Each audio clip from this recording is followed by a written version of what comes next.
nga, pumunta pala ako sa labas para magpahinga at mag-relax. Pumunta muna ako sa ilog, walang tanawin. Palinga, wala na pala naliligo at nag-jogging na nga din ako pagkatapos tanawin yung ilog. O, diba parang nasa Santo Niño tayo. Wait lang. Tapos na fiesta.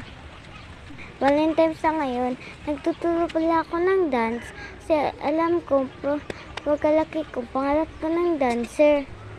At ngayon pala ako na-shock naman parang Roblox dito sa internet ng pinsan ko.